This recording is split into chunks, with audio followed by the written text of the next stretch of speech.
Okay बच्चों, तो now we are going to start our third chapter. तो अब तक हमने क्या कर लिया, पहले हम इसको देखेंगे। तो सबसे पहले हमारे पास जो चैप्टर था that was electrostatics.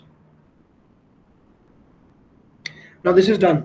Okay, second chapter था हमारे पास capacitance,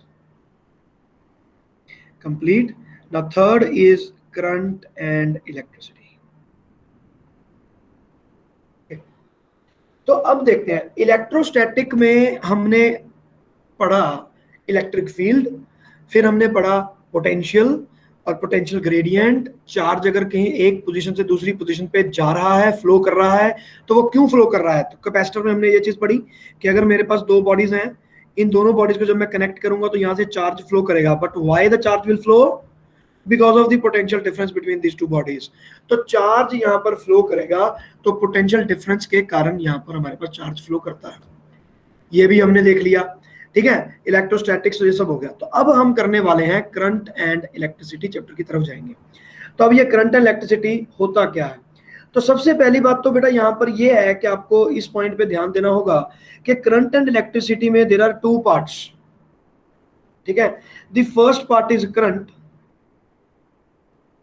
and the second part is electricity. अब हमारी नॉर्मल भाषा में अगर हम बात करें तो करंट और इलेक्ट्रिसिटी में हमें कोई भी फर्क महसूस नहीं होता। हम कहते हैं यार सेम ही तो चीज है, करंट चला गया या इलेक्ट्रिसिटी चली गई, कोई फर्क थोड़ा ना पड़ता है। लेकिन क्या इन दोनों में भी कोई डिफरेंस है? बिल्कुल, इन दोनों में हमारे पास एक बड़ा फंडामेंटल डिफरेंस है बेटा, इसको आज हम समझेंगे। देखो, करंट एक बड़ा कॉमन वर्ड है and it is used many times and many wheres, ठीक है। तो current means the movement of the charge. तो करंट का बेसिकली मतलब है the actual movement of charge, the actual movement of charge inside the conductor, या inside the conductor भी नहीं, actual movement of material हमें बोलना चाहिए, that will be better। तो हमारे केस में that will be charge, ठीक है। अब इसमें है क्या, देखो करंट के एग्जांपल्स हम लेते हैं, जैसे कि for example convectional currents.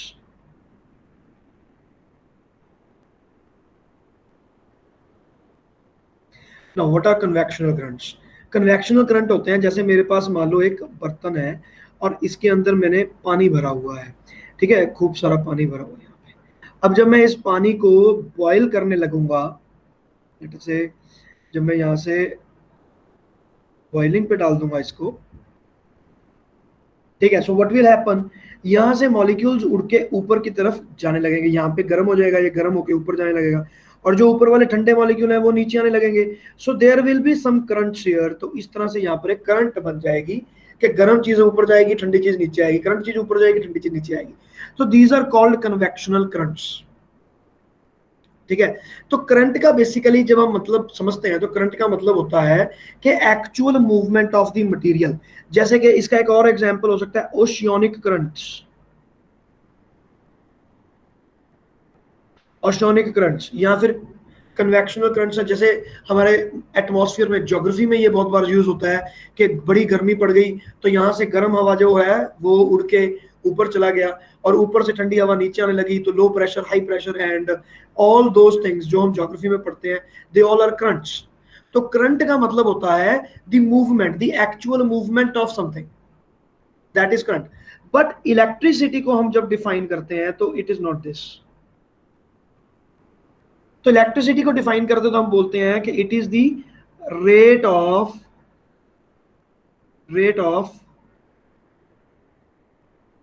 The movement of charge. तो चार्ज कितने रेट पे मूव कर रहा है, दैट इज। तो करंट को हम स्पेसिफिकली डिफाइन करते हैं I is equal to d q by d t से। So this is basically the rate of flow of current. अब जैसे फ्लो ऑफ चार्ज, जैसे मैं इस बॉडी की एग्जांपल हूं, तो यहां से Q चार्ज फ्लो किया and let us say it has taken the time t। So what is the current, Q type flow किया था और t पे हमने डिवाइड कर दिया। So this will be the speed at which the charge is flowing, so that will be taken as electricity, ठीक है। So now अब ये जो मेरे पास इलेक्ट्रिसिटी है स्पेसिफिकली, क्योंकि करंट तो एक जनरल टर्म हो गया, जनरल टर्म, ठीक है, इलेक्ट्रॉन मूव कर रहे हैं, ये वो चीज हो गई।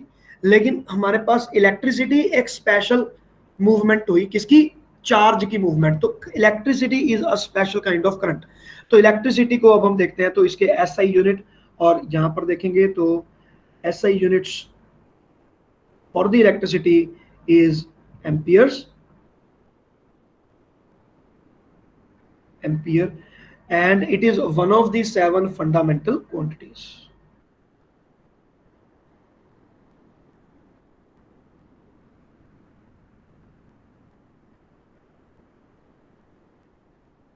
One of the 7 fundamental quantities. तो 7 fundamental quantities कौन कौन सी होती हैं, याद है आपको? मास, लेंथ, टाइम, इसके बाद temperature, current, and then luminous intensity,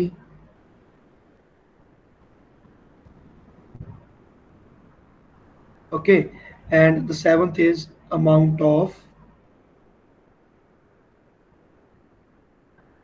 तो ये मेरे पास 7 होती हैं, तो इसमें जो करंट है वो मेरे पास यहां पर मैंने लिख दी। So this is one of the fundamental quantities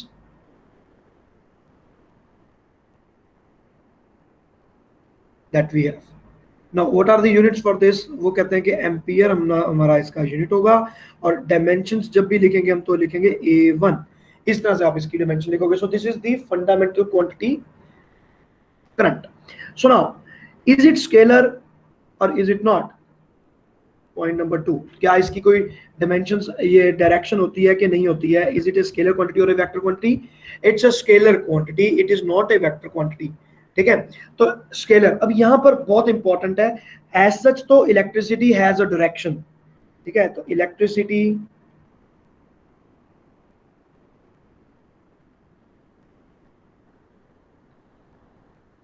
has a direction,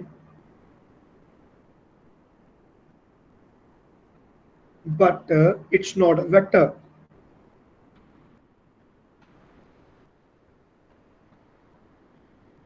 But it's not a vector. तो वेक्टर ये क्यों नहीं है? देखो, वेक्टर होने के लिए 3 हमारे क्राइटेरियाज होते हैं, ठीक है। For a vector there are 3 criterias. Now number 1, it should have a direction. Number 2, it must follow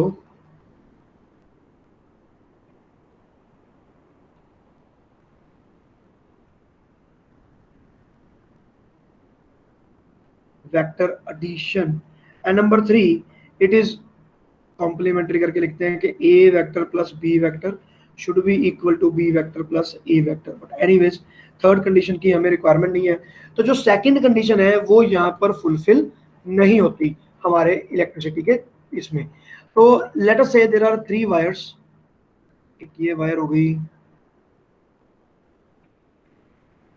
these are 3 wires, okay. अब आप सोच के देखो, अगर इसमें से करंट I1 जा रहा है, इसमें से करंट I2 जा रहा है, तो इधर करंट कितना जाएगा? Obviously I3।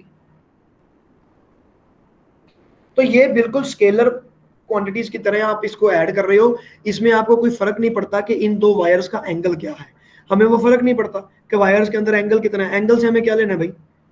ये तो बिल्कुल इसी तरह है जैसे मास ऐड होगा, जैसे एक टूटी में से पानी जा रहा है तो दूसरी टूटी में से भी पानी चल रहा है, तो दोनों टूटियां अगर इकट्ठी चलाओगे तो कितना पानी आएगा, तो दोनों को ऐड कर लो। सिमिलरली यहाँ पर मेरे पास जो करंट है वो बिल्कुल सिमिलर तरीके में ऐड होता है। So it is a scalar quantity. तो ये हमारे पास स्केलर बन जाता है because it does not follow the vector addition. It does not follow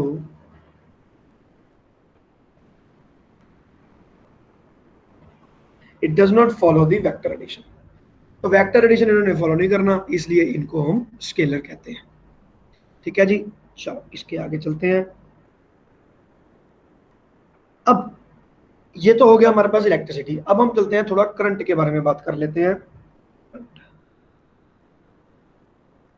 अब करंट है क्या? तो करंट को एक्चुअली में अगर मैं यहां पर बात करूंगा तो मैं कहूंगा कि flow of electrons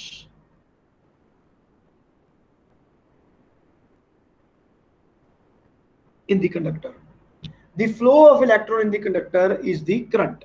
and so अब मैं यहां पर पूछता हूं कि what is the direction of the current. तो देखते हैं भाई कि डायरेक्शन ऑफ द करंट हमारे पास यहां पर क्या आती है। लेट अस से मेरे पास ये इस तरह का सर्किट है, यहां पर मैंने बैटरी लगा दी। तो what is DC and what is AC, ये सब चीजें हम करने वाले हैं, but for the time being हम रुक के करते हैं, ठीक है ना। अब देखो, अब यहाँ पर जो मेरे पास ये जो कंडक्टर है, मैं इसमें देखना चाहता हूँ कि इलेक्ट्रॉन कैसे मूव करता है। तो एक्चुअली में हुआ क्या, हमारे पास यहाँ पर दो तरह के करंट बन गए। एक करंट को हमने बोला कन्वेंशनल करंट,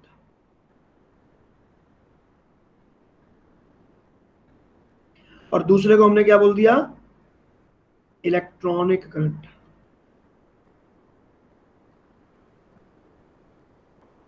कन्वेंशनल करंट हमारे पास वो करंट है जो पॉजिटिव टर्मिनल से उठ के आगे जाएगा और नेगेटिव टर्मिनल की तरफ जाएगा। So this direction pertains to the conventional current. तो हमें पहले लगा कि भाई चार्ज कहां से कहां फ्लो करेगा, ऑब्वियसली हायर पोटेंशियल से लोअर पोटेंशियल की तरफ फ्लो करेगा। तो बैटरी यहां से डायरेक्ट इसको फ्लो करने नहीं दे रही, तो यहां से पॉजिटिव चार्ज को जाना पड़ेगा और ऐसे करके मूव करना पड़ेगा। तो हमने यहां पर करंट की डायरेक्शन बना दी दिस। तो इसके लिए क्या है, basically the current should flow from higher potential to lower।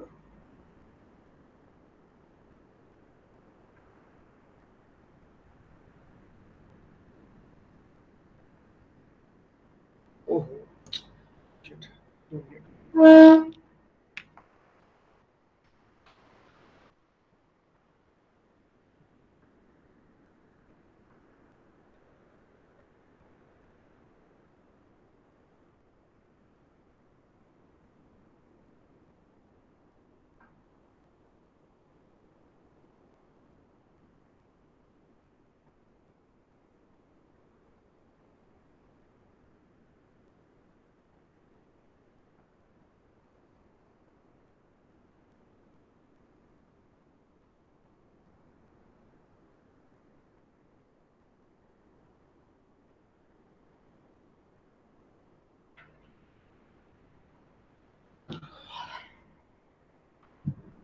Okay okay okay, sorry sorry sorry.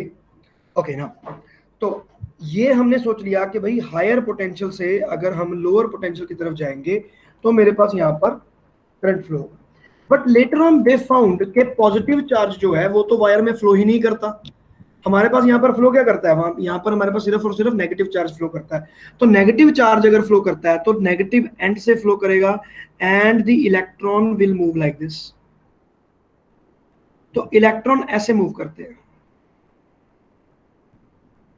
तो इलेक्ट्रॉन मूव करेगा उल्टा और हमने करंट की डायरेक्शन ले ली उल्टी।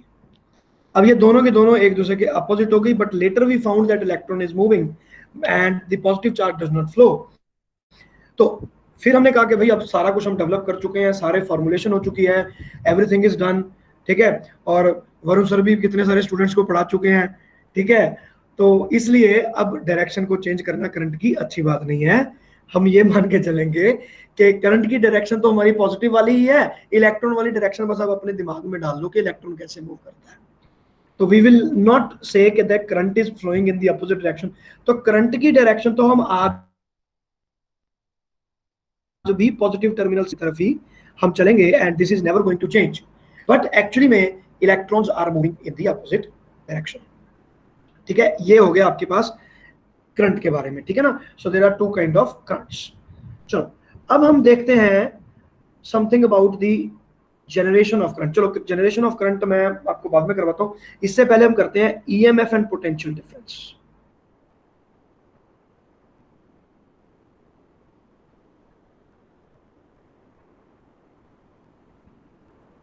पोटेंशियल डिफरेंस एंड ईएमएफ, तो ये क्या होता है, वेट ए मिनट बेटा।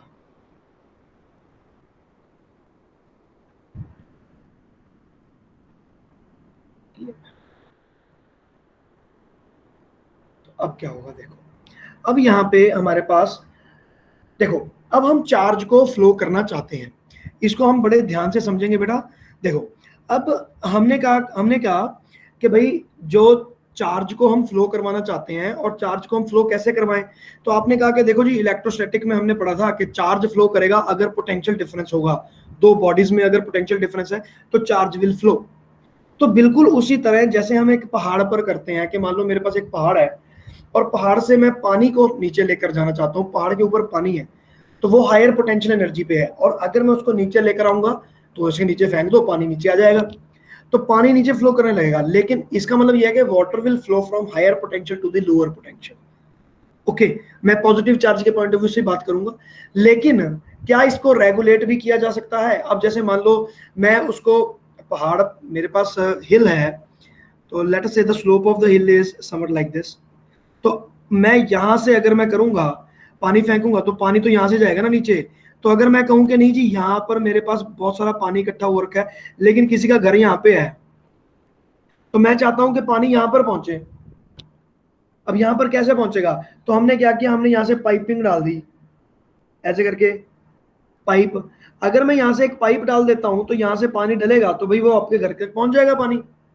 इसका मतलब ये है कि हाई पोटेंशियल और लो पोटेंशियल तो देखो होना ही चाहिए, लेकिन उसको हमें किसी ना किसी चीज के साथ कंडक्ट करना चाहिए।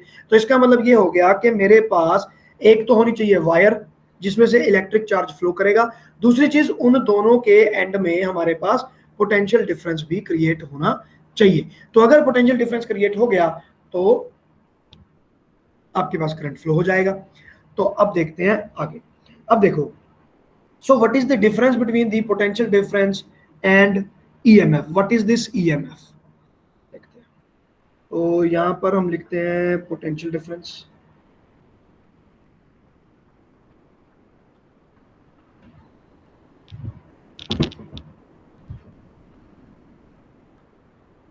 लिखेंगे EMF। तो EMF की पहले आप डेफिनेशन देख लो। EMF की डेफिनेशन होती है, फुल फॉर्म होती है इलेक्ट्रोमोटिव फोर्स, इलेक्ट्रोमोटिव फोर्स। और अब इसमें क्या चीजें होनी है देखो, तो मैं अब यहां पर एक सर्किट बनाता हूं, चलो इसको,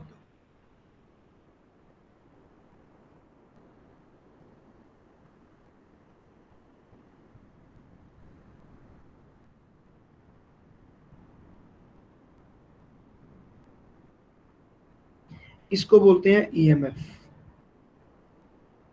ठीक है। और जो मेरे पास रेजिस्टेंसेस लग गए, let's say there is one resistance is here, one resistance here, resistance here, तीन रेजिस्टेंसेस हैं, ठीक है। And I will name it A B C D. अब आप देखते हैं, तो पोटेंशियल डिफरेंस बेसिकली क्या होता है? It is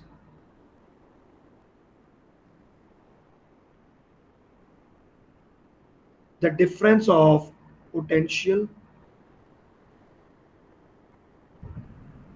across any 2 points, across any 2 points in the circuit। तो सर्किट में आपने 2 पॉइंट ले लो, कोई भी ए बी ले लो, ए और सी ले लो, ठीक है। फॉर एग्जाम्पल यहां पर मैं लिखता हूं ए एंड बी और ए एंड सी। तो कोई भी आपने 2 पॉइंट ले लेने हैं और उन दोनों के बीच में अगर आप पोटेंशियल डिफरेंस देखोगे तो आपके पास, उसको हम बोलते हैं पोटेंशियल डिफरेंस, मतलब special name is given to it, potential difference. But what is electromotive force? it is the potential difference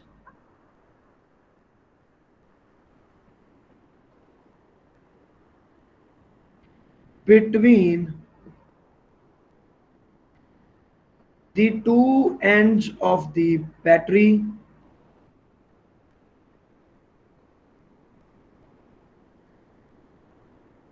when current is not flowing। भैया अब करंट को फ्लो नहीं करवाना, और फिर हमें पता करना है कि बैटरी का पोटेंशियल डिफरेंस कितना है। कंडीशन ये है कि करंट फ्लो नहीं करना चाहिए। जैसे कि आप मार्केट में गए, आपने बोला कि भाई मुझे ये वाली बैटरी दे दो, तो उसने बोला कि ये वाली बैटरी तो जी इतने वोल्ट की है, 6 वोल्ट की है, तो उसके ऊपर लिखा हुआ 6 वोल्ट, लेकिन करंट तो उसमें से पास नहीं हो रहा।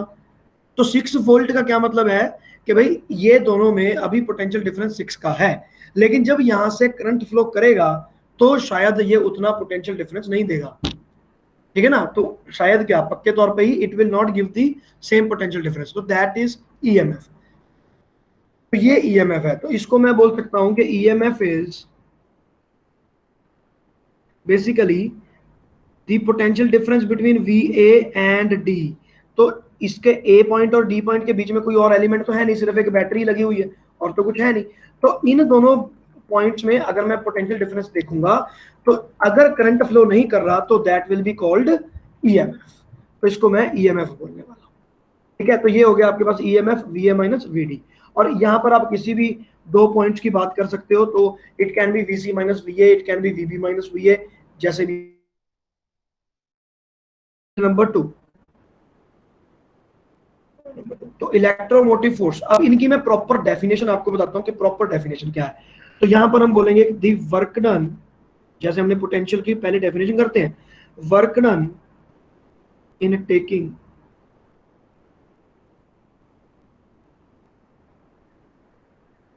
a unit positive charge, in taking a unit positive charge across 2 points.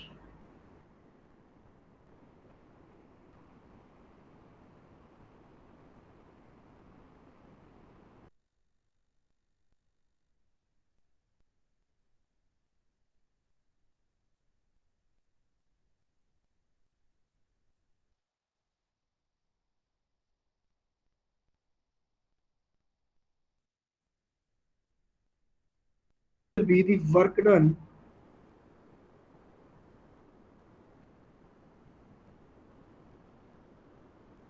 in taking a unit positive charge, work done in taking a unit positive charge from positive end of the battery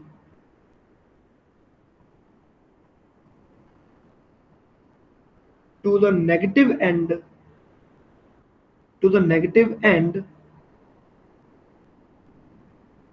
passing through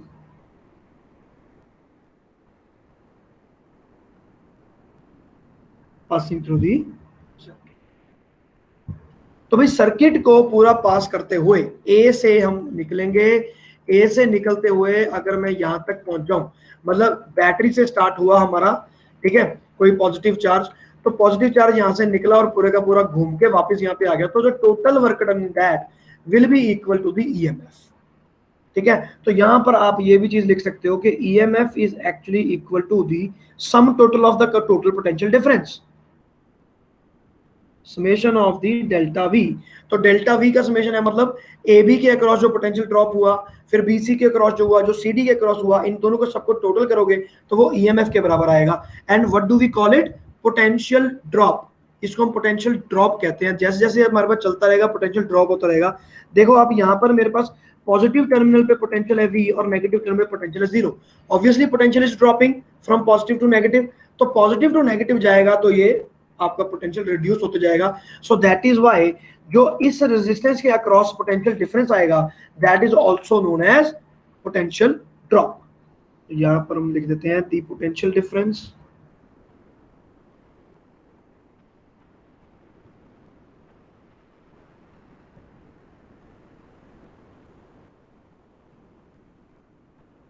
is also known as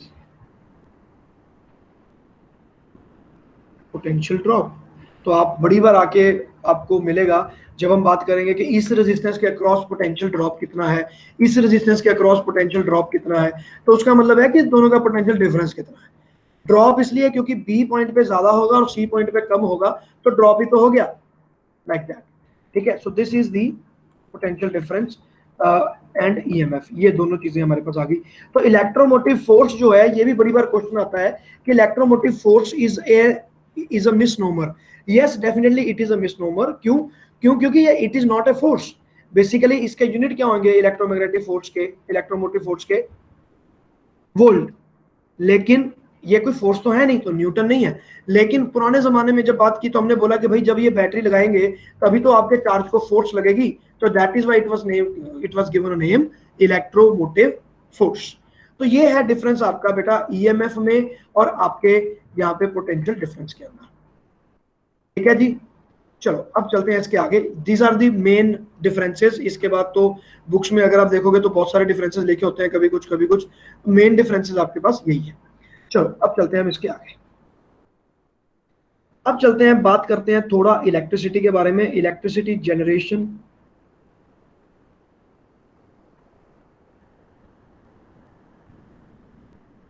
electricity generation and transmission. ठीक है, अब practical electricity के बारे में हम बात करेंगे कि बेसिकली इलेक्ट्रिसिटी में होता क्या है। आज का लेक्चर ज्यादातर तो बातें करने के लिए ही है। ठीक है, तो अपना सिर्फ इलेक्ट्रिसिटी के कॉन्सेप्ट्स को क्लियर करने की कोशिश करो कि इलेक्ट्रिसिटी है क्या, अपने दिमाग के अंदर घुसाओ इसको कि है क्या इलेक्ट्रिसिटी।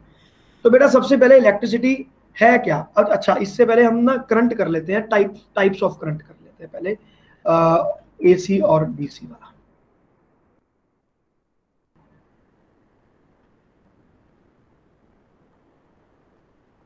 तो दो तरह का करंट होता है बेटा। सबसे पहले मेरे पास जो करंट है that is called the direct current, and number 2 is alternating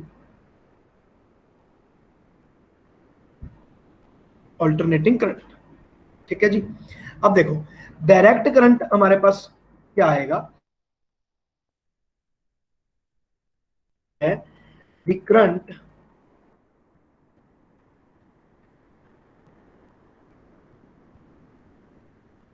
which does not change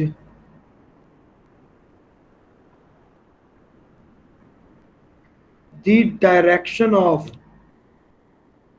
flow of charges। ठीक है, या फ्लो ऑफ करंट ही कह लो, तो उसकी अपनी डायरेक्शन चेंज नहीं होनी चाहिए। ठीक है ना, which does not change the direction of, नहीं, the current which does not change its direction, सारा कुछ ही गलत हो गया। its direction is known as direct. ठीक है, मैग्नीट्यूड के ऊपर इसके ऊपर कोई भी कंडीशन नहीं लगी हुई, सिर्फ और सिर्फ डायरेक्शन के ऊपर लगी हुई है। कहने का मतलब है कि अगर इलेक्ट्रॉन ऐसे मूव कर रहे हैं, लेफ्ट टू राइट जा रहे हैं, तो सारे के सारे electrons they keep on moving left to right, they will never move from right to left. They can stop, but they cannot move to the opposite direction. चलते चलते यहाँ पे रुक गए, फिर से स्पीड तेज होगी, आगे चलने लगे, that is possible, that is known as direct current. But चलते चलते फिर वो वापस चले गए, ये डायरेक्ट करंट हम उसको नहीं कहते। तो डायरेक्ट करंट हमारे पास क्या है, it does not change the direction. लेकिन ऑल्टरनेटिंग करंट क्या है, the current that changes the direction. The current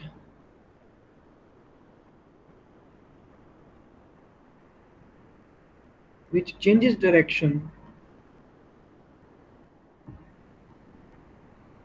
after some time is alternating current। तो उसको हम ऑल्टरनेटिंग करंट कहते हैं। तो इनके डायग्राम्स कैसे बनते हैं देखो। डायरेक्ट करंट का अगर मैं डायग्राम बनाऊं सबसे पहले देखो, तो यहाँ पे इस एक्सिस में यहाँ पर रखा मैंने करंट क्या होगा, और यहाँ पर with respect to time variation रखी है। तो देखो बेटा अगर मैं ये वाली वेरिएशन बनाऊं,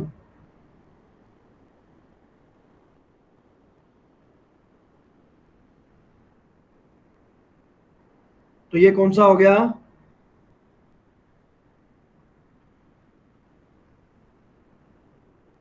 हाँ भाई ये कौन सा है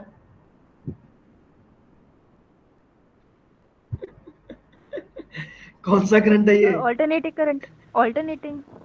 नो बेटा no, this is direct current. Direct current क्यों है, देखो हर जगह पर ये पॉजिटिव वेरिएशन में ही जा रहा है, ये नेगेटिव में नहीं जा रहा। है ना। करंट की डायरेक्शन तो चेंज नहीं हो रही, करंट नेगेटिव में नहीं जा रहा। ऑल्टरनेटिंग करंट की मैं डायरेक्शन बनाता हूँ, तो ऑल्टरनेटिंग करंट को हम कैसे बनाएंगे, ठीक है। इसलिए मैं जानबूझ के रुका, मैंने कहा नहीं पूछे तो सही।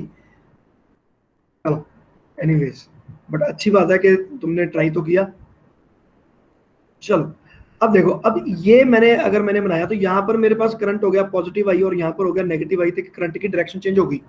जबकि ये स्केलर है, आप देखो करंट इज ए स्केलर, तो इवन देन हम इसको पॉजिटिव और नेगेटिव लेते हैं और इसकी डायरेक्शन को हम इस तरह से शो करने की कोशिश करते हैं। तो अब मैं यहाँ पर जब इसके बनाऊंगा तो सेम ही ग्राफ अगर मैं बनाऊंगा यहाँ पे,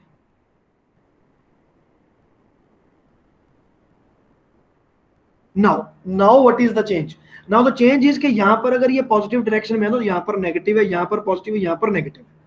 तो इसका क्या मतलब हो गया कि आपका करंट एक बार ऐसे जा रहा है, उसके बाद फिर ऐसे जा रहा है, फिर ये ऐसे जा रहा है, फिर से ऐसे जा रहा है, बहुत अच्छे से जा रहा है। तो इसका मतलब ये है कि थोड़ी सी इसकी एसएचएम टाइप वेरिएशन है, लेकिन इसके करंट की डायरेक्शन चेंज होती है, कभी ये पॉजिटिव की तरफ जाता है, कभी ये नेगेटिव की तरफ जाता है। इस करंट को हम बोलते हैं ऑल्टरनेटिंग करंट। तो ये हो गया मेरे पास एसी और ये है आपके पास डीसी। Is it okay? ये एसी मैग्नीट्यूड अगर आपका वेरी होता है तो हमें फर्क नहीं पड़ता, जैसे इसमें मैग्नीट्यूड वेरी हो रहा है तो even then we don't have any problem. Actually में इसकी पता है वेरिएशन होती कैसे है, ये मतलब क्यों बनाए गए, ये इसलिए बनाए गए कि मान लो हमने एक ड्राई सेल जो बैटरी है उसको हमने चार्ज करना है, तो ड्राई सेल जो है उसके सर्किट को अगर आपने 10th क्लास में पढ़ा है, केमिस्ट्री में पढ़ा है, इससे पहले पढ़ा है, तो आपको पता है कि उसमें दो इलेक्ट्रोड्स होती हैं, एक होती है कैथोड और एक होती है एनोड। तो कैथोड और एनोड में जो आपके पास मूवमेंट चल रही है, वो मूवमेंट तो तभी चलेगी ना जब उनमें पोटेंशियल डिफरेंस कांस्टेंट होगा। भाई ये एनोड है तो ये पॉजिटिव है, ये कैथोड है ये नेगेटिव है, तो यहां से ऐसे करके चार्जेस मूव करेंगे। अब एनोड और कैथोड चेंज होते रहे, कभी एनोड कभी कैथोड, कभी एनोड कभी कैथोड, तो इलेक्ट्रॉन तो बेचारा कंफ्यूज हो गया ना कि कहां जाना है, ना इलेक्ट्रॉन इधर जा पाएगा ना इधर जा पाएगा, इलेक्ट्रॉन बीच में ही घूमता रहेगा ऐसे। तो इलेक्ट्रॉन कहाँ रह गया, पानी के अंदर ही रह गया, वो आपकी एनोड या फिर कैथोड तक पहुंच ही नहीं पाए। जो हमने बचपन में ड्राई सेल पढ़े हैं आप लोगों ने, उसमें क्या है, ये पॉजिटिव या नेगेटिव, तो यहाँ से सारा नेगेटिव चार्ज उठ के इधर आता है, वहां पे प्रेसिपिटेट बन जाते हैं, ये वो आपने पढ़ा हुआ। अगर ये पॉजिटिव और नेगेटिव अल्टरनेटिंग चलता रहेगा तो फिर वो मूव कैसे करेंगे। तो इसलिए हम ये करंट की हमने वेरिएशन बनाई। अब डायरेक्ट करंट वो है कि हमारा इलेक्ट्रॉन भाई यहां से उठ के वहां चला जाए, नेगेटिव चार्ज स्लो स्पीड पे जाए तो भी चला जाए, तो क्यों, अगर जाएगा तभी तो बैटरी चार्ज होगी ना, नहीं तो बैटरी चार्ज कैसे होगा। तो battery works on the DC current के the charge should not change its direction, नहीं तो जितनी चार्जिंग हुई उतनी डिस्चार्जिंग हुई, जितनी चार्जिंग हुई उतनी डिस्चार्जिंग हुई, तो वो चीज नहीं चाहिए हमें।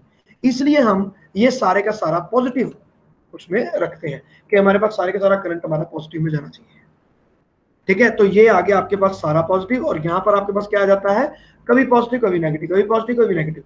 तो इसमें आपके करंट की डायरेक्शन है, एक बार चलने लग गया तो इलेक्ट्रॉन रुकेगा नहीं, electron will keep on moving keep on moving keep on moving, चला गया। लेकिन ऑल्टरनेटिंग करंट में वाइब्रेटिंग, ऐसे गाने गा रहे हैं वो बैठ गए आराम से, ठीक है। तो ये इस तरह से आपके पास इलेक्ट्रॉन की मूवमेंट होती है। तो इलेक्ट्रॉन की मूवमेंट होगी तो ऑल्टरनेटिंग करंट ऐसे चला जाएगा, तो डीसी। याद रखना मैग्नीट्यूड में इसके ऊपर कोई भी कंडीशन नहीं। चल अब हम चलते हैं कि हमारे पास जो करंट है बेसिकली है क्या। अब करंट जनरेशन,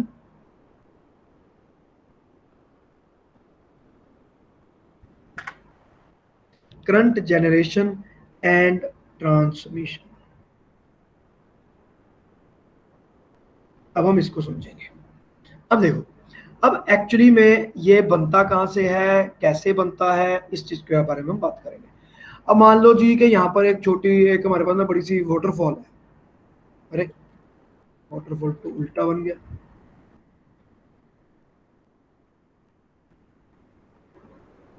लाइक दिस। तो ये मेरे पास हो गया एक वाटरफॉल। तो वाटरफॉल है तो यहाँ पर जो पानी है उसके पास है क्या, उसके पास तो पोटेंशियल एनर्जी है, ठीक है। और ये जब यहाँ से फॉल नीचे करेगा, जो नीचे गिरेगा, तो यहाँ पर गिरते गिरते it will be converted into the kinetic energy. सारी कहानी आराम से सुनिए बेटा, ये इसमें एग्जाम में कुछ नहीं आता, लेकिन समझना बहुत जरूरी है। अगर आप समझ जाओ तो करंट आपको बड़े इजीली समझ में आता है। बड़ी बार क्या होता है ना, क्वेश्चन ही इस तरह से पूछा जाता है कि आपको बेसिक अगर नहीं पता तो सॉल्व नहीं होंगे। ठीक है, उस चीज के लिए मैं ये सब चीजें बताता हूँ। अब मान लो यहाँ पे काइनेटिक एनर्जी लगी और यहाँ पर हमारे पास क्या हो गया, यहाँ पर मेरे पास एक जनरेटर लगा हुआ है ऐसे। तो जनरेटर ने क्या करना है, जब यहां से जाएगा ये रोटेट करेगा और रोटेशन करते करते यहाँ पर इसने इलेक्ट्रिसिटी प्रोड्यूस कर दी। तो लेटर से मेरे पास यहाँ पर कोई थर्मल पावर ये हाइड्रो पावर प्लांट था। ठीक है, तो ये जो जस्ट सिंबल की तरह मैं बना रहा हूँ, लेकिन ये ऐसा होता नहीं है, बट एनीवेज तो ये बना दिया मैंने। तो अब यहाँ से क्या बन गया, इलेक्ट्रिसिटी बन रही है। तो यहाँ से इलेक्ट्रिसिटी आ गई, इलेक्ट्रिसिटी आई तो कहाँ कहाँ जाएगी देखते हैं। अब इलेक्ट्रिसिटी की लाइनें बिछा दी हमने। ठीक है जी, लाइनें बिछ गई तो इसके बीच में कहीं ना कहीं खंबे भी लगाने पड़े। लो जी, लगा दिए खंबे। इस तरह से हमारे पास ट्रांसमिशन हो रहा है बेटा। ठीक है, ये ट्रांसमिशन होने से पहले यहां पर हमारे पास क्या होता है ना, एक ट्रांसफार्मर लगा रहता है। तो यहां पर मैं एक ट्रांसफार्मर भी लगा देता हूं। यहां पर एक ट्रांसफार्मर है। ये मैं टॉपिक करवाई इसलिए ले रहा हूं ताकि आपके सारे के सारे कंसेप्ट बन सके। तो ये यहाँ पर हमारे पास इस तरह से वाइंडिंग रहती है, इसी तरह का ट्रांसफार्मर होता है, ऐसे ही दिखता है। बाद में आपको डिटेल में करवाया जाएगा। ठीक है, तो ये जो ट्रांसफार्मर है ये करता है, यहां से जितनी भी आपके पास पावर आ गई ये लोअर वोल्टेज पर होती है कंपैरेटिवली, इसको ये ट्रांसफार्मर हायर वोल्टेज पर लेकर जाता है और ये बना देता है 1,00,000 वोल्ट। तो वोल्टेज इतनी ज्यादा हो जाती है 1,00,000 वोल्ट चला जाता है। हम आगे देखेंगे कि पावर कंजम्पशन जो होता है ना वो किस बेसिस पर होता है। आई स्क्वायर आर लॉसेस पे होते हैं, वो हम बाद में डिटेल में करेंगे, तीसरा चौथा लेक्चर आएगा हमारा उसमें। तो यहाँ पर इस वायर में करंट कम हो लेकिन पावर ट्रांसमिशन ज्यादा हो, इसलिए हम वोल्टेज को इंक्रीज करते हैं। तो जब आपके घर तक ये चीज पहुंचती है तब हमारे पास यहाँ पर एक ट्रांसफार्मर और लगता है।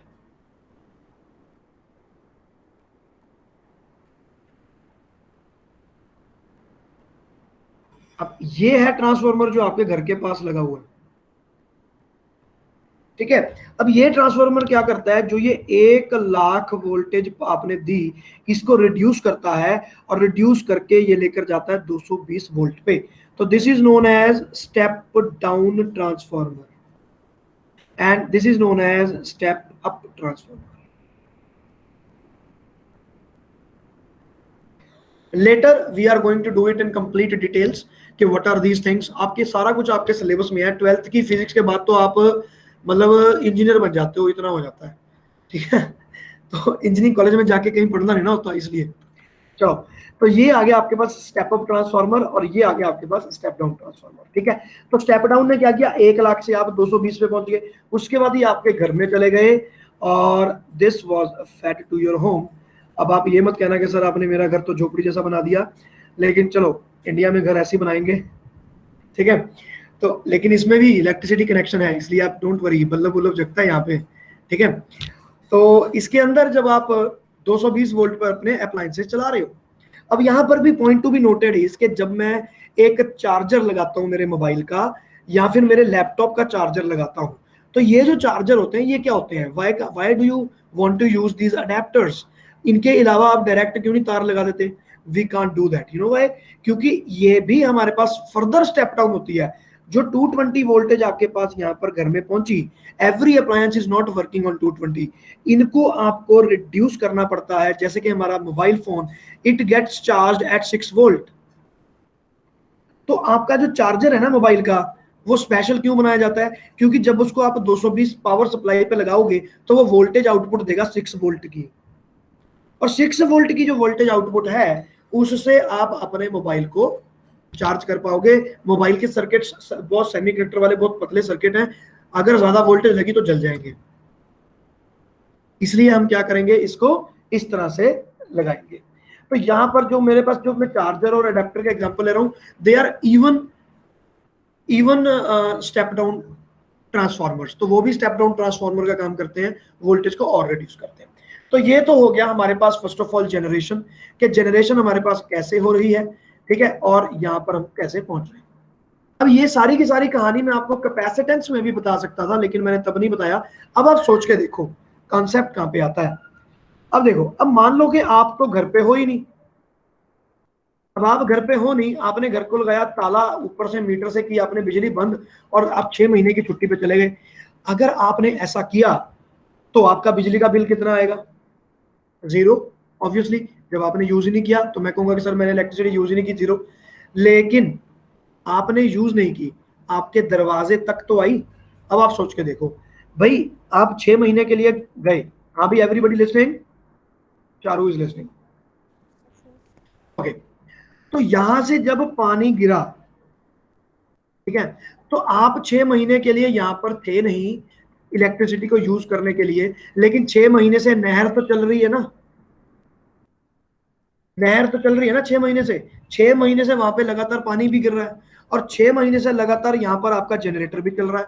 अगर जनरेटर चल रहा है तो 6 महीने से इलेक्ट्रिसिटी जनरेट हो रही है, 6 महीने से इलेक्ट्रिसिटी आपके दरवाजे तक आ रही है। अगर बटन ऑन करते तो लाइट चलती, ठीक है। तो इसका मतलब ये हुआ, अब आपने तो इलेक्ट्रिसिटी यूज नहीं की। तो मैं अब आपसे सवाल पूछता हूं, मुझे बताओ, potential energy of the water got converted into kinetic energy of the water, ठीक है, then it got converted into electric energy. Electric energy आपने यूज नहीं की, तो भाई पानी की पोटेंशियल एनर्जी तो वेस्ट होगी ना, इज इट और नॉट? यस और नो चारू? Yes sir. है ना भाई, आपने यूज नहीं की तो वो बात अलग है, लेकिन यहां से पानी तो गिरा ना, तो पानी की पोटेंशियल एनर्जी तो आपने यूज कर ही ली ना, खराब तो हो ही गई ना। तो यहां से आपकी एनर्जी तो ट्रांसफर हुई, यहां तक ट्रांसफर आपके पहुंची तो सही, लेकिन आपने इलेक्ट्रिक एनर्जी स्टोर नहीं की। तो प्रॉब्लम कहां पर आया? स्टोरेज पे। नो स्टोरेज ऑफ,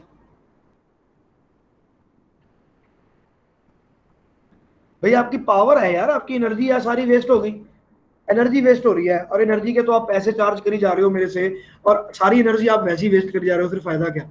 तो एनर्जी को स्टोर नहीं किया जा सकता। तो एनर्जी को स्टोर हम कैसे करते हैं, मैं आपको बता चुका हूं 2 जगह पे कैसे, battery and capacitor. Battery and capacitor is the only thing जहां पर हम इन सब चीजों को स्टोर करके रखते हैं, ठीक है। तो अब देखो, अब इन दोनों के लिए ही हमें डीसी चाहिए सोर्स, हमें एसी सोर्स काम नहीं करता। Both of these they work on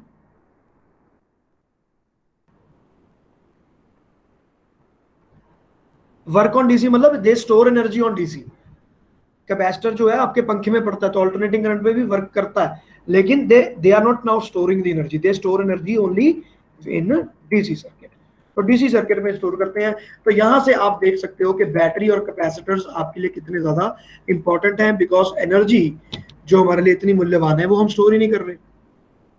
so this is about this, ठीक है जी।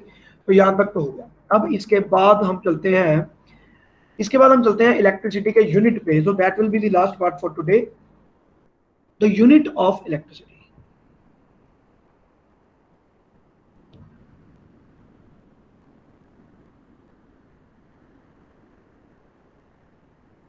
इसमें भी बड़े बच्चों को कंफ्यूजन रहता है, ठीक है, जो किलोवाट आवर जिसके ऊपर हमारी बिजली के बिल आते हैं, ठीक है ना, वो चीज।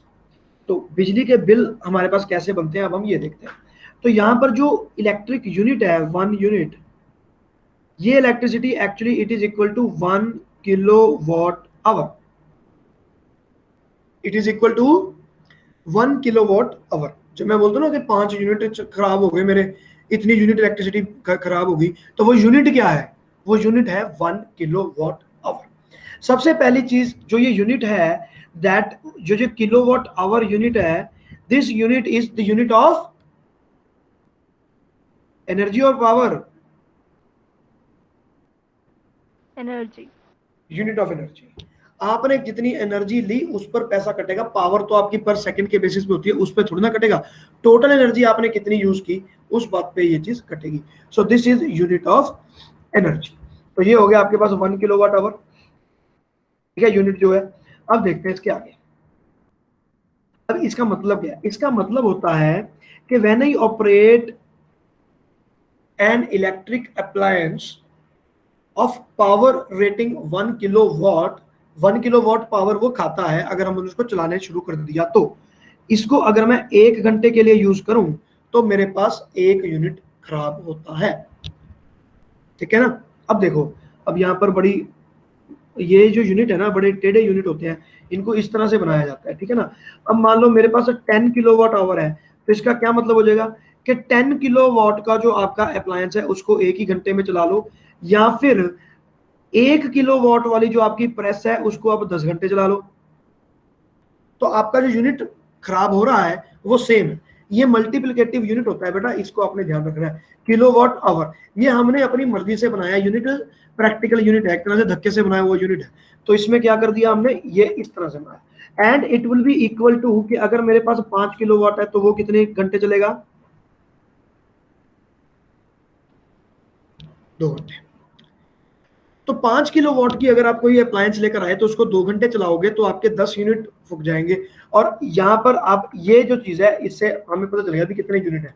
तो इट विल डिपेंड कि आपने चलाया क्या है, और एसी चलाया है, आपने प्रेस चलाई है, कि आपने फ्रिज चलाया है, कि इस चीज पे आपको डिपेंड करेगा कि आपने कितने घंटे चलाया और कितनी एनर्जी आपने यूज की।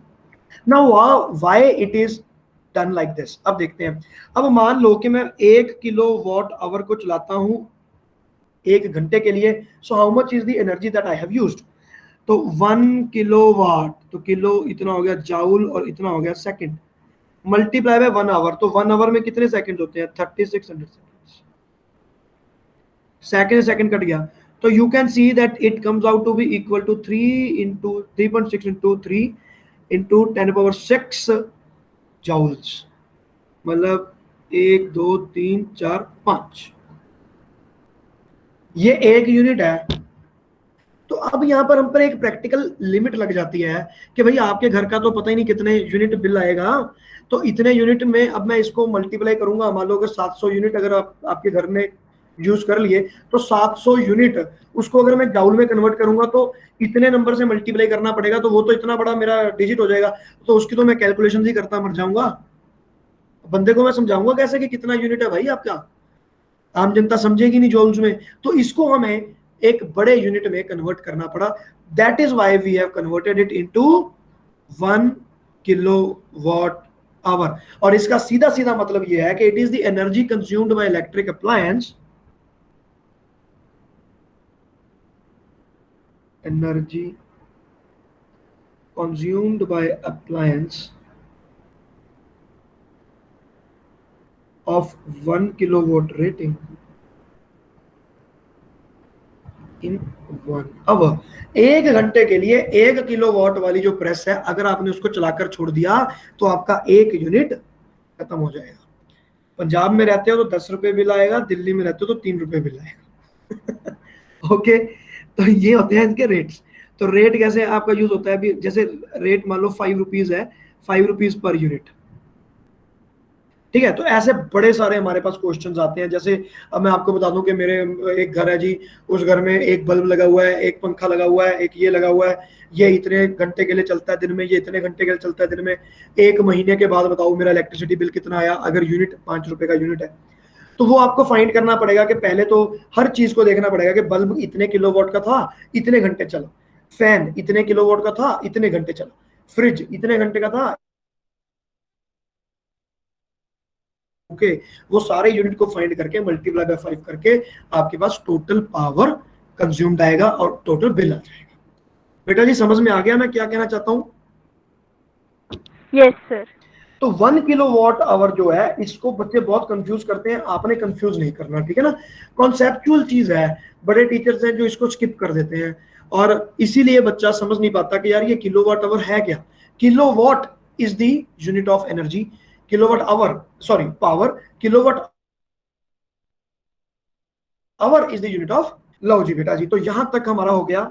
अच्छा, इसमें मैं एक चीज आपको और बता देता हूं, there are two systems in which we can convert AC to DC and DC to AC. तो बस इसका सिर्फ टर्मिनोलॉजी आप याद कर लो, इससे ज्यादा और कुछ नहीं, क्योंकि वो हम बाद में पीछे जाकर आगे जाके खूब डिटेल में हमने करना है। तो अगर मैं डीसी करंट है और ये रहा एसी, तो डीसी को एसी और एसी को डीसी में कन्वर्ट करना चाहता हूं, तो व्हाट विल आई डू? तो आप इसको डीसी मत बनाओ, एसी टू डीसी चलेंगे पहले। तो यहां पर हम लिखते हैं एसी, यहां पर लिखते हैं डीसी। तो एसी टू डीसी अगर आप जा रहे हो ना, तो इस अप्लायंस का नाम होता है rectifier. Rectifier, so rectifier is the appliance which converts AC into DC. इसके बारे में हम सारा कुछ पढ़ेंगे लास्ट चैप्टर में, that is electronic devices semiconductors में। रेक्टिफायर आपको सारे पढ़ाए जाएंगे। डीसी करंट को फिर जब मैं एसी में कन्वर्ट करता हूं, तो that is known as inverter. Inverter नहीं पढ़ाया जाता आपको। और ये जो दो सिस्टम है, रेक्टिफायर और इन्वर्टर, ये हमारे पास लगे रहते हैं। जो हमारे घर में इन्वर्टर लगता है वो यही काम करता है। अब देखो, अब मैं चाहता हूं कि यहाँ पर मैं स्टोर करूं एनर्जी। स्टोर कैसे करूंगा? घर में मेरे पास ऑल्टरनेटिंग करंट पहुंचा, बैटरी मैंने लगा रखी है। इन्वर्टर क्या करेगा, रेक्टिफायर क्या करेगा, एसी को डीसी में कन्वर्ट करेगा और बैटरी के अंदर फीड करेगा। तो आपके पास वहां पर इलेक्ट्रोलिसिस हो जाएगा, और इलेक्ट्रोलिसिस होने के कारण आपकी जो कैथोड और एनोड है, वहां पर जाकर आपकी प्रेसिपिटेशन ये वो सब कुछ हो जाएगी, और आपकी जो बैटरी है वो चार्ज हो जाएगी। और उसके बाद जब लाइट चली जाएगी तो battery will start getting used. तो बैटरी जब वहां पर यूज होने लगेगा, तो उस वक्त आपके पास आ जाएगा ये। अब अभी आपकी बैटरी यूज हो रही है, और बैटरी के यूज होने पे DC will get converted into alternating current, and that process is known as inverter. तो ये आपके घर में लगे रहते हैं, जिसके कारण अब आपको अल्टरनेटिंग करंट मिलता है। बच्चे, बात क्लियर हो गई? Yes, sir. चलो, so with this we have actually started our journey towards understanding current and electricity। तो इसमें और कुछ भी नहीं है। तो आज की क्लास तो हमारी इंट्रोडक्टरी क्लास थी, एक जनरल क्लास थी। इसमें कुछ याद करने वाला या ना याद करने वाला कुछ भी नहीं है, मतलब याद करने वाली कुछ चीज इतनी है नहीं खास। और सिर्फ ये पोटेंशियल डिफरेंसेस हैं, पोटेंशियल डिफरेंस एंड ईएमएफ, ये हम आगे भी जाकर डिटेल में करेंगे, इसलिए कोई बड़ी बात नहीं, लेकिन इसको आप यहीं पर समझ लेना, ठीक है। बाकी सब छोटी छोटी बातें हैं। तो नेक्स्ट लेक्चर आपका देखते हैं अब होगा कल। Most probably I would be keeping a leave, wait a minute.